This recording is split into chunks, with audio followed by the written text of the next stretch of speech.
India కూటమి ఉపరాష్ట్రపతి అభ్యర్థి జస్టిస్ సుదర్శన్ రెడ్డిపై కేంద్ర హోంమంత్రి అమిత్ షా మరోసారి విమర్శలు గుప్పించారు.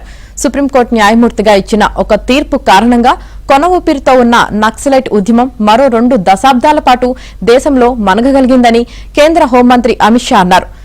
సల్వాజూడం వ్యవస్థను రాజ్యాంగ విరుద్దమని రద్దు చేయాలని ఆదేశించడం ద్వారా సుదర్శన్ రెడ్డి గిరిజనులకు ఉన్న స్వీయ రక్షణ హక్కును కాలరాశారని మండిపడ్డారు.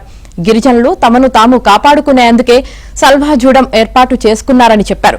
గిరిజన ప్రాంతాల్లోని పాఠశాలను నక్సల్స్ కూల్చేస్తుంటే ప్రభుత్వాలు సాయుధ బలగాలను మోహరించాయని, జస్టిస్ సుదర్శన్ రెడ్డి ఒక్క కలం పోటుతో వాళ్లను రోడ్డున పడేశారని చెప్పారు. ఈ తీర్పునకు సంబంధించి జస్టిస్ సుదర్శన్ రెడ్డి కన్నా రాహుల్ గాంధీ ఎక్కువ సమాధానం చెప్పాల్సి ఉంటుందని అన్నారు.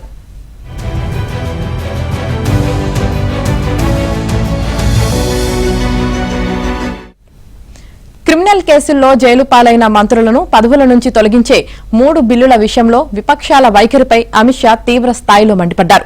జైలు పాలైన నేత ప్రమేయం లేకుండా ప్రభుత్వ పాలన నడవదన్న విపక్షాల ఆలోచనను బీజేపీ పూర్తిగా వ్యతిరేకిస్తుందని ప్రకటించారు. పీఎం, సీఎం లేదా మరో నేత జైలు నుంచి దేశాన్ని నడిపిస్తానంటే ఎలా అని ప్రశ్నించారు. ఈ 3 బిల్లులను నెగ్గించుకునే సంఖ్యాబలం ఉందో లేదో సభలోనే తేలుతుందన్నారు. మోదీ స్వయంగా తన పదవిని కూడా రాజ్యాంగ సవరణలో చేర్చాలని పట్టుబట్టి చేర్పించుకున్నారని చెప్పారు. 1975లో ఇందిరా 39వ రాజ్యాంగ సవరణ ద్వారా తనను రక్షించుకోవడం కోసం ప్రధాని ఎన్నికను న్యాయ సమీక్ష పరిధి నుంచి తప్పించారని అమిత్ షా ప్రస్తావించారు. ఇద్దరి మధ్య తేడాను గుర్తించాలన్నారు.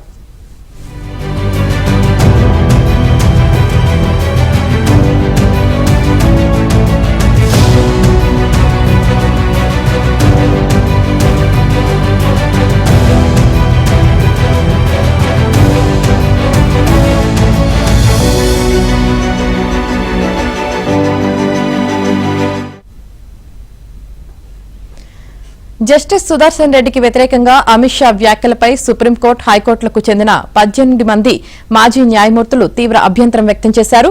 అమిత్ షా వ్యాఖ్యలు దురదృష్టకరమని వారు ప్రకటనలో తెలిపారు. ఆ తీర్పులో జస్టిస్ సుదర్శన్ రెడ్డి ఎక్కడా నక్సలిజాన్ని, దాని సిద్ధాంతాలను సమర్థించలేదని, ఆ తీర్పు సారాంశంలో ఎక్కడా అలాంటి ఉద్దేశం లేదని వారు స్పష్టం చేశారు. ఉపరాష్ట్రపతి అభ్యర్థి పదవికి జరిగే ప్రచారం మర్యాదగా, హుందాగా ఉండాలన్నారు.